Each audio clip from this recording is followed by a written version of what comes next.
Баршаңызға қайырлы күн, менің каналыма қош келдіңіздер. Бүгін мен сіздерге өте жұмсақ болып шығатын дәмді зебра пирогының рецептімен бөлісетін боламын. Видеоның соңына дейін қарап, менің каналыма тіркеліп, жанындағы қоңырауша белгісін басып қойыңыз. Пирогның дәмі өте керемет болып шығады. Балаларыңызға жасап беріп, жақындарыңызды, балаларыңызды қуантып қойыңыз. Құрамына керекті заттарды төменге описанияға жазып қалдырамын. Ең алдымен бөлме температурасындағы жұмыртқаны салып, үстіне қант саламыз. Ерітілген сарымайды салып, венчиктің көмегімен жақсылап біркелкі масса болғанша араластырып аламыз. Енді ұнмен қопсытқышта араластырып, електен өткізіп аламыз.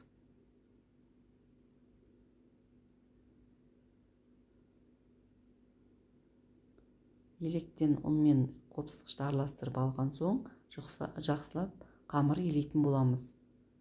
Қамырымыз қолға қатты жабысып жатса, ұнды азғандай бөлшегін електен өткізіп салып илеуге болады. Ұнды көп қоспаймыз, қолға азғандай жабыспайтындай болу керек. Кішкене жабысын қарайтын қамыр болып шығады. Енді қамырымызды илеп болған соң, тоңазытқышқа жарты сағатқа салфан пакетке салып, жарты сағатқа қалдырамыз. Енді салмасына кірісетін боламыз. Сүзбе, қант және жұмыртқа, 15%-дан жоғарғы қаймақты салатын боламыз. Қаймақты салып, блендердің көмегімен жақсылап езіп аламыз. Блендер болмаса, венчиктің не болмаса шаншық көмегімен жақсылап араластырып дайындауға болады. Блендермен езіп алдық. Енді ванильді қант салатын боламыз. Ванильді қант болмаса қоспай жасауға да болады.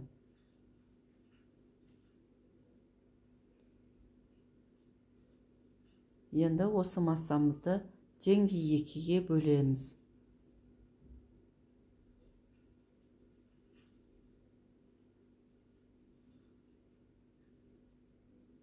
Екі жағы бірдей болу керек. Теңдей екіге бөліп болған соң, бір бөлігіне жүгері крахмалын салатын боламыз. Жүгері крахмалын салып, жақсылап араластырып аламыз. Екінші бөлігіне какао ұнтағын салып араластырамыз.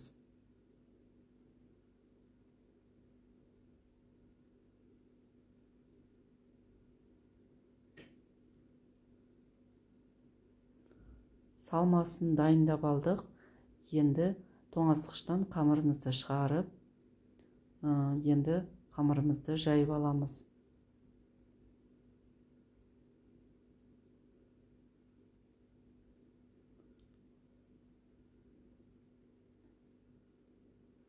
Қамырымызды жайып, алдын ала пергамент қағаз төселінген ыдысымызға салып дайындайтын боламыз. Сонымен қатар менің каналымның алға қарай жылжуына өз үлестеріңізді қоса кетіңіздер. Осы видеоның астына комментарий қалдырып, лайк басып, осы видеоны достарыңызбен бөлісіп қойыңыз. Енді алда жақсы тағы да басқа да рецепттермен бөлісетін боламын. Видеоны соңына дейін қараңыз.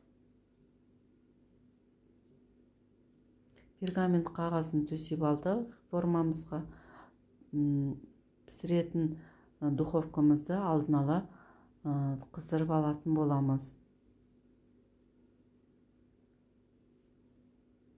Енді жайып алған қамырымызды формамызға жайып аламыз осылайынан. Енді салмамызды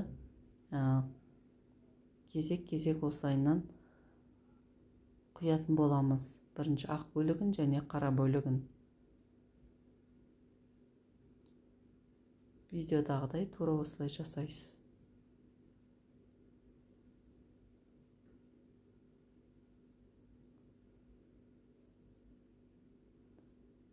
Енді спашканың болмаса зубочистканың көмегімен осылайынан жасайтын боламыз видеодағыдай. Жасалу жолы өте оңай, ешқандай қиындығы жоқ. Енді қызып тұрған пеште 150 градуста 45 минутқа пісіруге жіберетін боламыз. Жан-жағын осылайынан басамыз, формасы әдемі болып шығу үшін. Біздің пирогымыз дайын. Видеоның соңына дейін қарағаныңызға рахмет. Ас болсын.